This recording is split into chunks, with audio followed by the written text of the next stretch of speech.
मैंने कभी भी अपने घर पे नहीं बताया। जब मैं सेकंड ईयर में पढ़ाई करता था, मेरे पेरेंट्स यही सोचते थे कि मैं पढ़ाई कर रहा हूँ। काफ़ी अच्छे से मैंने ओरूपूज को एस्टेब्लिश कर लिया था, ओरू विलास भी मैंने स्टार्ट कर दिया था।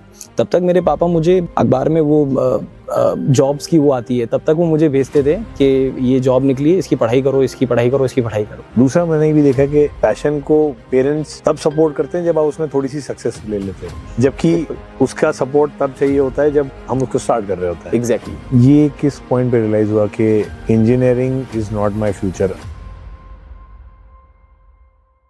क्या लगता है अगर आईआईटी नहीं करते तो क्या क्या एस्पिरेशंस थे, या कभी इसके अलावा कुछ सोचा ही नहीं? नहीं, कुछ नहीं सोचा, बस यही करना है, अच्छी साइंस लेना है। मुझे सेकंड क्लास से पता था कि मुझे साइंस लेना है। Okay. IIT JEE mains exam देने और यही चीज करनी है। मतलब इसके आगे का भी नहीं पता था मुझे कि कौन से कॉलेज में जाना है, क्या करना है, कॉलेज के बाद क्या होता है। Okay. नथिंग, बस एक ही चीज क्रैक करनी थी।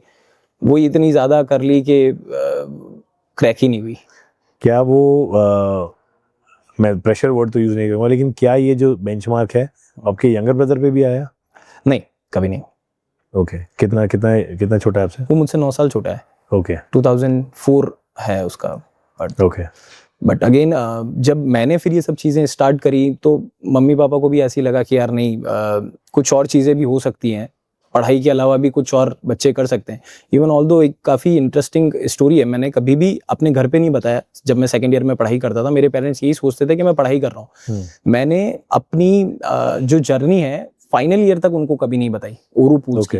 ओके। मैंने कभी तक उनसे शेयर नहीं किया कि मैं क्या करता हूँ, नहीं करता हूँ, और मैं क्या चीज़ें हो रही है मेरी लाइफ में, मैंने कभी उनसे शेयर नहीं किया। और इवन ऑल्दो फाइनल ईयर तक जब मैं आ गया था, काफ़ी अच्छे से मैंने ओरूपूज को एस्टेब्लिश कर लिया था, ओरू विलास भी मैंने स्टार्ट कर दिया था। तब तक मेरे पापा मुझे अखबार में वो जॉब्स की वो आती है, तब तक वो मुझे भेजते थे कि ये जॉब निकली है, इसकी पढ़ाई करो, इसकी पढ़ाई करो, इसकी पढ़ाई करो। सो वो तब फाइनल ईयर तक वो चीज़ें करते थे। फिर मैंने उनको एक दिन मैं उनको अपनी एक प्रॉपर्टी पे ले गया जो बीआर विला है, वहाँ पर ही मैं उन्हें ले गया और मैंने उन्हें बताया कि मैंने ये प्रॉपर्टी लीज पे ले रखी है और मैं इस प्रॉपर्टी को चलाता हूँ और इस तरीके से मेरे यहाँ पर गेस्ट वगैरह ये सब आते हैं। इनिशियली वो लोग नहीं समझ पा रहे थे, बट धीरे धीरे जैसे जैसे लोगों के थ्रू उन्हें सुनने को मिला। फर्स्ट रिएक्शन क्या था? फर्स्ट रिएक्शन ऐसा नहीं था जो उन्होंने सोचा था कि वो उन्होंने यही सोच रखा था कि मैं एक अच्छी आईटी जॉब करूँगा पुणे मुंबई जाकर और ऐसे ही कुछ करने वाला हूँ और मैं अपने प्लेसमेंट्स में बैठने वाला हूँ, जो मैंने कभी सोचा ही नहीं था। तो वो काफ़ी उनके लिए ज़्यादा निराशाजनक था। बट ठीक है, टाइम के साथ में उन्होंने भी चीज़ों को समझा और हमने भी उन्हें काफ़ी अच्छे रिजल्ट्स दिए। लोगों ने भी हमारे बारे में बात करना स्टार्ट किया, तब जाकर उन्हें सच में लगा कि कुछ अच्छा कर रहे हैं। ये हमारे पॉडकास्ट का एक बहुत सेंट्रल थीम है एक्चुअली। आजकल के parents specially they want you to pursue your passion. वो चाहते हैं आप अपना पैशन परस्यू करो, लेकिन उनकी सिर्फ दो कंडीशंस होती हैं। एक, कि आप कोई डिग्री कर लो, है ना, सो दैट आप अगर पैशन फॉलो करोगे तो कुछ नहीं तो एक सेफ्टी नेट रहेगा आपके पास में, भूखे तो नहीं मरोगे, है ना, दैट। और दूसरा मैंने ये भी देखा कि पैशन को पेरेंट्स तब सपोर्ट करते हैं जब आप उसमें थोड़ी सी सक्सेस ले लेते हो। एग्जैक्टली। जबकि उसका सपोर्ट तब चाहिए होता है जब हम उसको स्टार्ट कर रहे होते हैं। एग्जैक्टली। तो बेसिक क्वेश्चन इधर ये है चेतन भाई कि अगर साइकोलॉजिकल लेवल पे इसे देखें, आप क्या सोच रहे थे जब आपने स्टार्ट किया और ये डिसीजन क्यों बनाया कि मुझे इस स्टेज पे भी नहीं बताना है? देखिए, मेरे दिमाग में क्लियर था, जैसे आपने कहा कि बाद में कुछ तो हो ही जाएगा, तो मैंने वही सोच के किया था कि यार फाइनल ईयर सब हो जाएगा, जॉब करने लगेंगे, तब तो मुझे नहीं लग रहा कुछ अच्छी चीजें निकलेंगी। अभी करते हैं, थोड़ा फ्री टाइम भी था, काफी सहूलियत भी मिलती थी हमें, और इंजीनियरिंग से काफी ज्यादा उतना कुछ था भी नहीं कि नहीं अब तो कुछ करके ही दिखाना है, ऐसा नहीं उससे रहा प्रेम। तो फिर जब मैं स्टार्ट कर रहा था तब मैंने यही सोचा था, यार कुछ नहीं होगा तो इंजीनियरिंग तो है ही, कुछ ना कुछ तो कर ही लेंगे छोटा मोटा। तो वही सोच से मैंने स्टार्ट किया था। ये किस पॉइंट पे रियलाइज हुआ कि engineering is not my future, I am doing it, ये मैंने एक टास्क हाथ में लिया है तो मैं उसको कर तो रहा हूँ, लेकिन इसमें मेरा फ्यूचर नहीं दिख रहा? ये किस पॉइंट पे रियलाइज हुआ? जब 6 OGP बनी, पता चल गया नहीं कर पाएंगे अपन। फर्स्ट ईयर में ही पता चल गया था। 5.8 बनी थी, एक बार 6.2 बनी थी। फर्स्ट ईयर से ही क्लियर था मैं अपना तो नहीं होगा। कभी ऐसा करेज नहीं आया कि इसको ड्रॉप कर देते हैं? बहुत बार आया, बहुत बार मैंने ये सोचा कि अब मुझे फुल फ्लेज्डली यही काम करना चाहिए, बट अगेन जैसे कि पेरेंट्स का और ये सब चीज़ें थी कि यार एटलीस्ट एक डिग्री तो हमारे पास होनी चाहिए, तो उसी कारण मैंने फिर डिग्री कंप्लीट करी। बाकी आई थिंक कि मैं थोड़ा सा और कुछ अच्छा कर सकता था अगर मैं ये सब चीज़ें अगर फुल फ्लेजली अगर फुल फोकस के साथ ज़्यादा। जी, तो कुछ और शायद आगे होता। लेकिन इसी के साथ एक क्वेश्चन और माइंड में आता है चेतन, के इंडिया में क्यों जॉब एक जॉब प्रोवाइडर से ऊपर मानी जा रही है? जो एक इंसान जॉब क्रिएट कर रहा है उसकी वैल्यू एक जॉब करने वाले से कम कैसे हो रही है?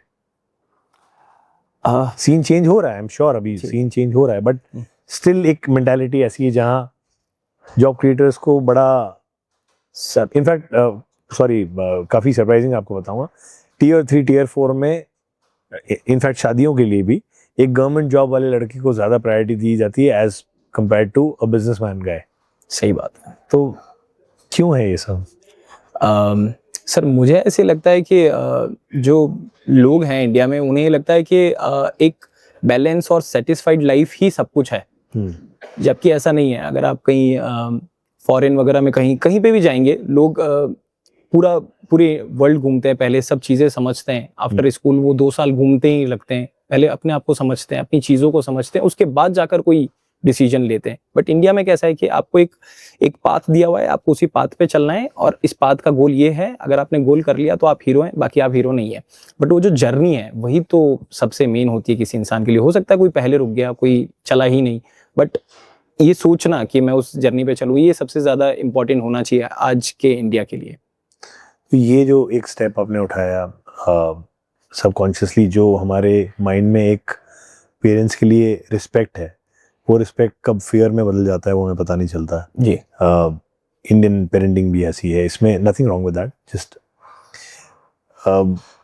आज when you realise this, do you think कि जो नेक्स्ट जनरेशन आपका यंगर ब्रदर है उसको इस चीज़ का बेनिफिट मिला आपके इस स्टेप का? डेफिनेटली मिला है, बहुत हद तक वो मुझे हेल्प भी करता है बहुत सारी चीज़ों में, बहुत चीज़ें वो संभाल भी लेता है। मेरे भाई ने काफ़ी ज़्यादा पहले ये चीज़ें समझ ली थी कि अगर कुछ करना है तो बिज़नेस में काफ़ी अच्छे स्कोप हैं, और काफ़ी हम लोग जैन कम्युनिटी से बिलोंग करते हैं। अगेन फिर भी हमारे पेरेंट्स काफ़ी ज़्यादा डरते थे बिज़नेस वगैरह करने से और बच्चों को उसी चीज़ में डालने से। बट अगेन जब मैंने ये सब चीज़ें करी तो मेरी आने वाली जनरेशन ऑलमोस्ट सब लोग सॉर्टेड है कि अगर कोई अपने पैशन का काम करता है तो भी वो कुछ कर सकता है, तो दे आर वेरी फ्री। जो प्रेशर मैंने देखा अपनी 11th-12th में, अपने कॉलेज लाइफ में, वो प्रेशर नहीं है। अभी वो फ्रीली अपनी चीज़ें करते हैं, और ऑल्दो अगर उनके कुछ आइडियाज़ हैं, आई हेल्प देम कि नहीं अगर तुम्हारे कुछ ये आइडियाज़ हैं, भले ही मेरे फील्ड से नहीं है, मेरे फील्ड में बहुत सारे लोगों की जरूरत है, बट मेरे फील्ड से नहीं है, तुम कुछ और करना चाहते हो, गो हैड।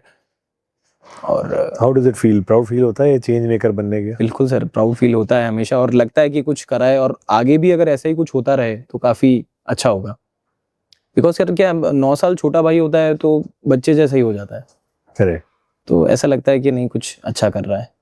तो अगेन घर पे नहीं बताया, चीज़ें होने लग गई, एक लेवल पे कॉन्फिडेंस आया कि अब मैं थोड़ा ठीक कर रहा हूँ, रिवील करने की हिम्मत कैसे आई? जब कुछ, क्या वो मजबूरी थी या हिम्मत आ गई थी? नहीं एक्चुअली टाइम था हमारे प्लेसमेंट्स का, सो पापा का इंस्टिट्यूट बिल्कुल ऊपर ही था कि भाई क्या प्लेसमेंट चल रहे हैं, कहाँ पर बैठ रहे हो, क्या हो रहा है। सो मैंने एक पॉइंट पे आके सोचा कि यार देखो अब प्रॉपर्टी लीज पे ले ही रही है, अब उन्हें बताते हैं, अगर नहीं होगा तो कहेंगे कि यार अगर कुछ लॉस हुआ तो भी I have some funds with me, मेरे पास एक बैकअप है, अगर ये खत्म हो गया तो आई विल डू जॉब, मैं जॉब में चला जाऊंगा। बट ऐसा कभी दिन आया नहीं, और वापस कभी कोई ऐसी चीज़ हुई नहीं।